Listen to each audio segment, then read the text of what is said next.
And, of course, our good friend Ryan Rothstein, who does a great job over there in Philadelphia, 610 WIP, kind enough to join us. And don't forget to follow him on Twitter as well, @WiseRye. What's going on, pal? How we doing, Q? I'm doing very, very well. Aside from just the goofiness in the weather, we got preseason NFL tomorrow. Thank you very much.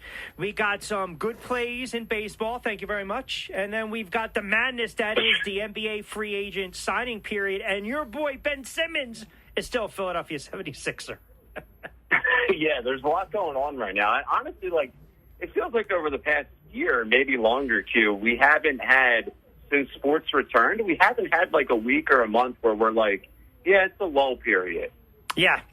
No, listen, that's a great point because because we had such that freeze with everything with COVID, and you would think the dog days of summer. And even, listen, I also think, too, from a gambling standpoint, maybe you were not inclined as much to maybe do anything with other sports or the Olympics or soccer or track and field or baseball. And now we get everything back. I think more people are a little more engaged with that. And I can see some of the numbers, too, with New Jersey and the handle on sports betting. I wish I can really, truly break it down per se, but I know there's a lot of money being bet on baseball as well. And I think that's to your point that, fans in the stands, we got a lot of action going on from a sports standpoint, and you just got to keep that momentum going. So it's certainly fun to watch. Yeah, I mean, the NBA Finals took us to whatever it was, mid-July, late July, and now we have training camp. Like you said, we have the Olympics this year, even though no one's seemingly watching. There's just a lot happening and a lot of ways to lose your money. Yeah, well, that's true. That's right. All right. I just had Corey Parsons on. We were talking about just how wild it's been in the NBA. Look, you look at some of the moves that the Lakers have made. You look at the Bulls and DeRozan, Atlanta locking up their young players, veterans going to New York and Walker. And then you got the Philadelphia 76ers. I mean, the move for Drummond, I think people look at it from two angles, right? All right, you're trying to replace Dwight Howard. You got a guy that's 26, 27, can give you a double-double. He's been a predominant starter throughout his career, albeit him and Embiid obviously don't see eye to eye. Does that move make you believe – was that move more for Joel Embiid, or is that a move where you say to yourself, now you certainly have to move Ben Simmons because you can never have a scenario where Drummond and Simmons are on the floor at the same time? So how do you view that move by the Sixers? Yeah, I mean, they're quite literally the two worst foul shooters in the NBA. Drummond and Ben Simmons, 1 and 2. So to your point, that's not an ideal situation that you want to be in ever. Regardless of postseason, regular season, preseason, doesn't matter. So I don't know. I don't look at it too much from that standpoint. It's under the assumption that Ben gets moved at some point. But I look at it as insurance. It's all right. We're losing Dwight.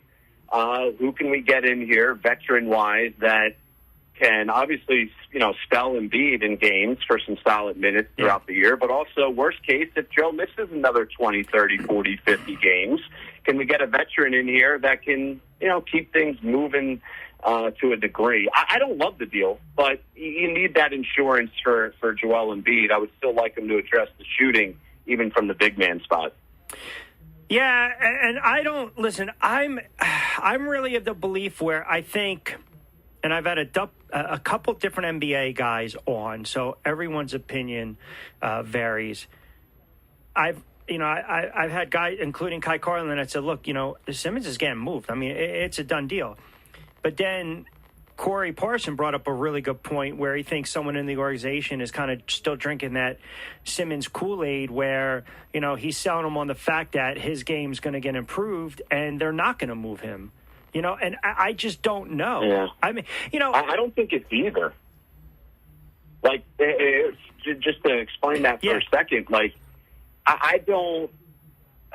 If you're Daryl Morey, and if I have to not even defend him, but just if I try and be rational because I want Ben gone as badly as anyone, if not more than anyone, but you are the number one team in the East, and me and you both agree they cannot win a title with Ben in this roster. I get it. But if you're Daryl Morey, you don't want to settle, and if you want to hold your value and expectations in return for him to a certain level, I don't hate that he's unwilling to potentially budge. I think there's a realistic shot. Ben comes back, and then Darryl really tries to make a move before the deadline in the middle of the season. I don't know if that's a good thing, a bad thing, or doesn't matter. But I don't know. How do you look at it? If you're Daryl Morey, I think it is easier said than done if you're not getting the best offers. I think sometimes what happens is you price yourself out, and then here's a situation where it's just like almost negotiations, right? You don't want to drop your pants because once you do that, you're done.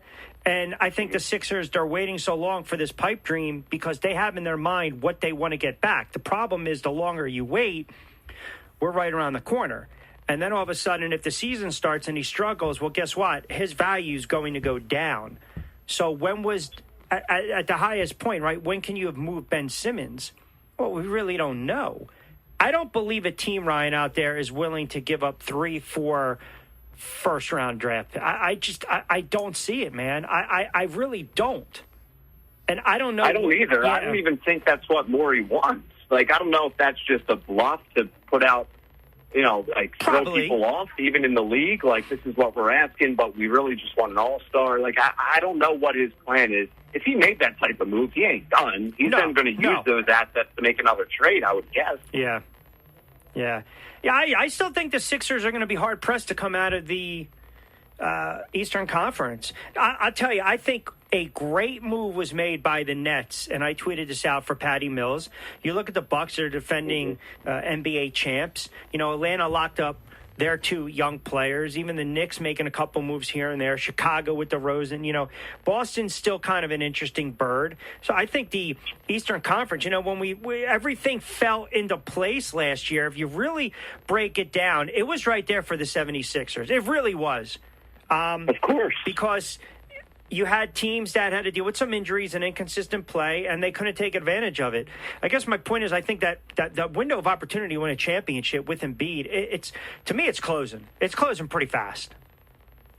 I mean, we've talked about it a bunch. There's no guarantee that we didn't just witness Joel Embiid's best year of his career individually from production standpoint and just a health standpoint, and he still missed a third of the year. Yeah. No, that's the key too, the health, right? What do you think the Lakers? I mean, it's almost like it's like 10 years ago. They're making some of these moves, right? When you think these guys are in their prime. I mean, you got a bunch of guys that are in their 30s. I kind of joked. It reminds me of when Malone and Peyton signed with the Lakers, try to get that championship many years ago, and it didn't work out. It seems like LeBron is just trying to bring over his guys, and man, can you imagine fourth quarter? Who's going to be the closer on that team? And what happens if Westbrook's not getting his shots and he starts moping around? It's risky. It's risky to say the least. I'm not a Westbrook hater. Like, I do enjoy Westbrook and his just mindset, but the reality is he hasn't been able to adjust. He's not clutch. Adjust his game and adjust his thinking. Yeah.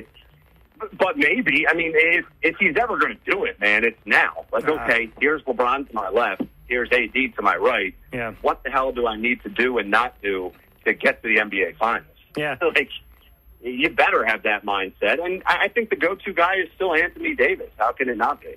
I want to switch gears for a couple minutes. Ryan Rothstein joining us in his weekly spot at 5:20 every Wednesday right here on AM 1490 Sports Betting Radio, and, of course, host in Philadelphia, 610 WIP. To the NFL, and I talked a little bit about this with Johnny Mack. Think about this, right? If you took a flyer on, say, Saquon Barkley, comeback player of the year, or Carson Wentz, comeback player of the year, or maybe even a sleeper as an MVP, or Deshaun Watson as an MVP, you're dealing with so much off-the-field stuff, and in Barkley and Wentz's case, some of the injuries. From a betting standpoint, man, it really scares the bejeevuses out of me when you start to learn of some of these players that are for or against the vaccination. Some of these players now that are dealing with some hamstring injuries, going down early in camp.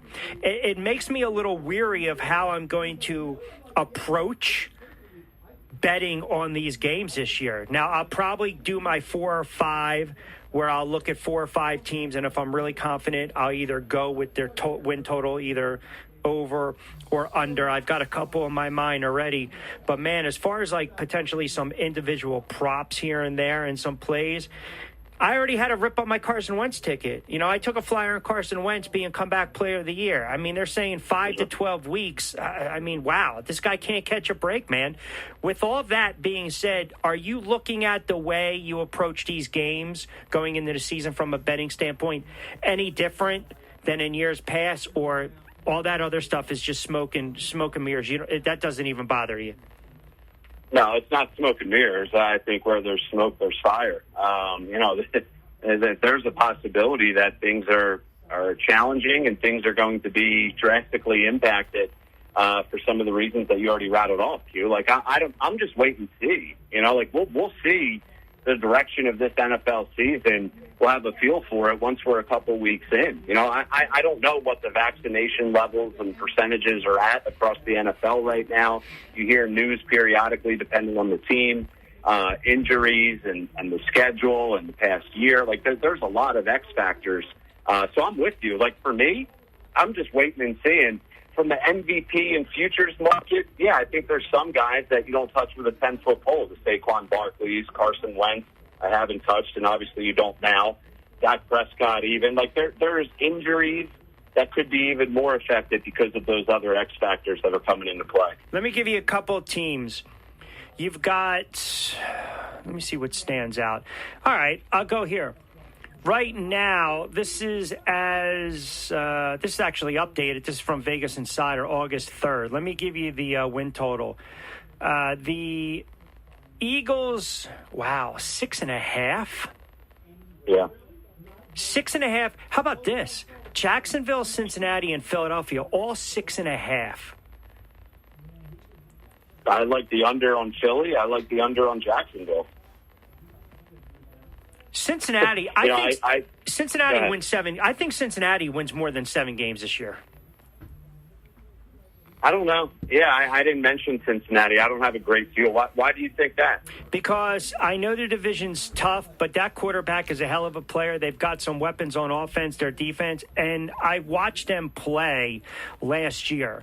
And I looked at their schedule in the beginning of the season. I looked at their schedule to start the season. Just to give you an idea, their regular season, they've got the Vikings, the Bears, the Steelers, and Jacksonville. If they can come out unscathed and get to 2-2, then they've got the Packers, the Lions, and the Ravens. All right, that's going to be a tough stretch. So let's just say, argument's sake, after those 3, they're a 3-4 team. You've got the Jets. That's a win. I don't think they beat the Browns, but I think they can go on the road and beat the Raiders. I think they can beat the Steelers because they already lost to them. They can beat the Chargers, and Denver's going to stink. That gets you to 7 wins right there. Yeah, and I like a couple other teams here, and you're mentioning the schedule. Yeah. How about the defending champs? And you take the strength of schedule call with a grain of salt, but absolutely. You can't completely ignore it. I don't hold a ton of weight to it, but nonetheless, Tampa Bay has the 4th easiest schedule right now in the entire NFL. Yeah, and they just actually re-signed Todd Bowles to a new deal. So they open against the Cowboys at home, and then the Cowboys in Atlanta, both at home, right? So let's just say 2 wins right there. You got the Rams. I believe that's a win. You go on the road, Brady, New England. Come on. That's 450 yards right there. Dolphins and the Eagles, and then the Bears. They could start off potentially 5, 6, 7-0. There's a cushion right there. So if you look at their win totals right now, Ryan, that's 12 games. And remember, it's a 17 game season. Right. Yeah. I still feel like people are forgetting that. And I'll look at the Super Bowl odds. Like, you can find Tampa some places if you shop smartly 7-1 to win the Super Bowl. So that's like a prop swap situation. Like, you buy Tampa Bay right now at 7-1. They rattle off 8-9 wins, and then they're all of a sudden, even money. You sell your ticket. I like the Atlanta Falcons too. They're 80-1 to win the Super Bowl. They have the 3rd easiest schedule. So listen, I don't think they win the Super Bowl. I don't think they're anything special.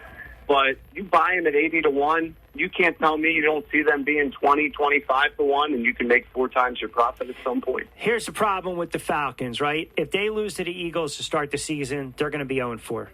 That first game sets the tone for everything. They're 7.5 right now, their win total. I would not touch this team. They're too sporadic. Every time we think there's expectations where they're going to be good, they spit the bit and vice versa. I'll give you 2 that I'm shocked. The number is so high. Explain to me how anyone in their right frame of mind has San Francisco at 10.5. Their win total is at 10.5 when I'm already hearing reports because Lance can throw more than 40 yards. He's going to supplant Jimmy Garoppolo. 10.5 for San Francisco in a tough division? Ha! Give me the under. I will run with that right now. They have the fifth best odds to win the Super Bowl. Like, what? No, I'm not buying it. I'm not buying it. I'm not either. I like them. I like the coach. I think they have talent. You know, but that gets me to 8-9 wins. Yeah. You know, like maybe 10. I don't know. And remember, I'm being nice. Yeah, and remember, here's another thing, right? So you look at a team like Tennessee and Indianapolis. Indianapolis, their win total was 9. So we went on the premise that Carson Wentz was healthy, sound, body and mind, and ready to go. I can see them winning 10. Maybe 11. Now I'm jumping not only with their under, but I'm looking at Tennessee over 9. Why? Because you might as well pencil in 2 wins right there in that division against the Colts. Yep. I mean, that's what, it's kind of where I started the second portion of the show, right, where this is why some of these injuries are really huge, and it's got to make you do a little more homework and a little more due diligence when you're starting to look at some of these bets. I mean, there's a reason some of these win totals are, I guess you can say, is aggressive. I mean, it really is.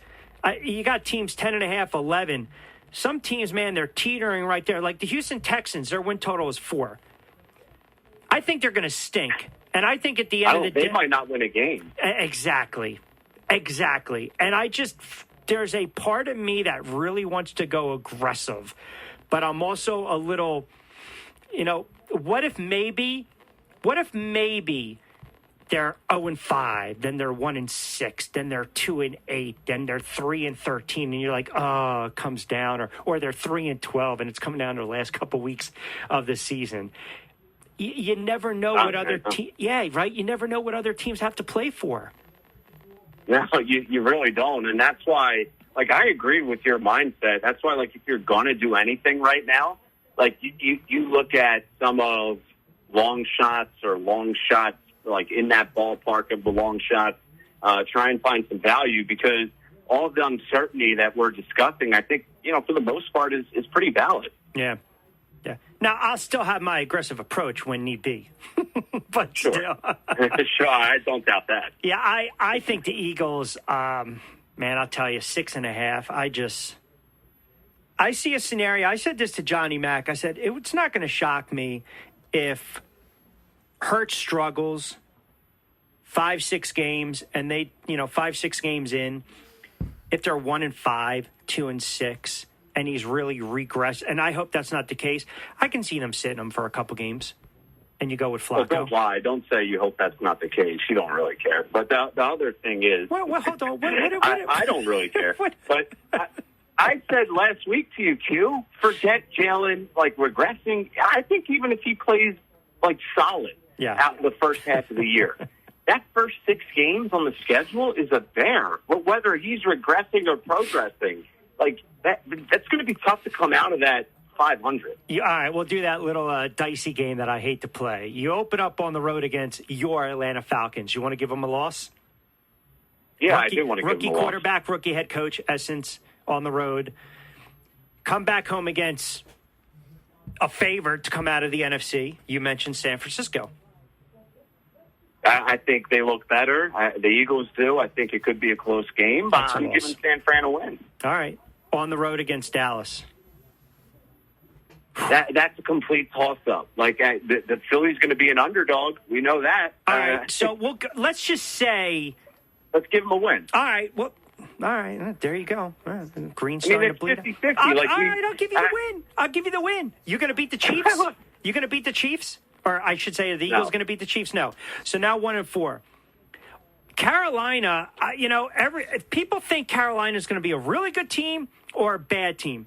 Are they going to win more than 7.5, win 7-8 games? I don't know. I think this game could be a toss-up, even though they have to go on the road. So I'll give them a win against Carolina. So that gets them to 1-2, 1-3, 2-3. On the at home against Tampa, you're not winning that game. I should say the Eagles are not winning that game. 2-4. No. Then Eagles have to go to the Raiders, and then on the road against the Lions. Yeah, I mean, listen, I'll give them a split because I don't really know what Raiders team you're going to get. Lions should stink. That's fine. 3-5. 3-5 after 8. 3-5 after 8. If they're 2-6 after 8 and Hurts is struggling, they go to Flacco. So 3-5. Chargers and the Broncos. You want to give them a split again or 2 wins? Chargers and the Broncos. I don't know what Denver's going to be. I think they're more on the stinky side than surprising side. So I could see them maybe pulling off both wins. I'll give them another split, though. All right, I'll give them a split. 4-6, New Orleans. New Orleans, that's it? You're not giving me another one? And the Giants on the road. I mean, what are the Saints going to be? So we'll give them a win. What are the Giants going to be? I think the Giants are going to be defensively. I think they'll be better. It's always a tricky game. Let's just say this: we'll go 4-6, 5-6. We give them the loss to the Giants on the road, 5-7. A win against the Jets, 6-7. I'm going to give them a win against Washington, 7-7. Wow, no, now I'm getting a little. Wow, that's the over. Yeah, and we're being friendly. We're being too. friendly. Like, I just I'm being way too friendly. Three times because I don't know the scouting report on those teams right now. I'm not going to lie. I have no bleeping clue. Yeah, I don't know what the hell I'm thinking here because then in essence you would say they beat the Giants. That gets them to 9 wins, and now I'm getting a little goofy. So no. Yeah, but dude, the first 4 games, all right, after Atlanta and San Fran. I said this last week, but I'll repeat it. Those are also 4 games in 17 days. That's right. Yeah. So, they can win 1 out of the first 6 easily, and I don't even look at Jalen and the team they stink. Changes that's just a rough go. Yeah. I don't know how they come out of that. That's why I hate playing this game because you always backtrack and you're like, oh my goodness. All right, when are you going to be back on the air in Philly? Friday, Saturday, Sunday. I got the weekend slate there, so all overnight. I'm getting more overnights right now. So this weekend, 2 a.m. to 6 a.m. leading into the morning team. Friday, Saturday, Sunday, and then next week I'll be on 4 times. So I got some airtime coming up. People have to follow me and tune in. Yeah, no, absolutely, as we do. I appreciate it as always. All right, pal, keep it up, and we'll talk next week, bud. Always good stuff. Yeah. Thanks, man. All right, you got it. Our guy, Ryan Rothstein, 543, quick timeout.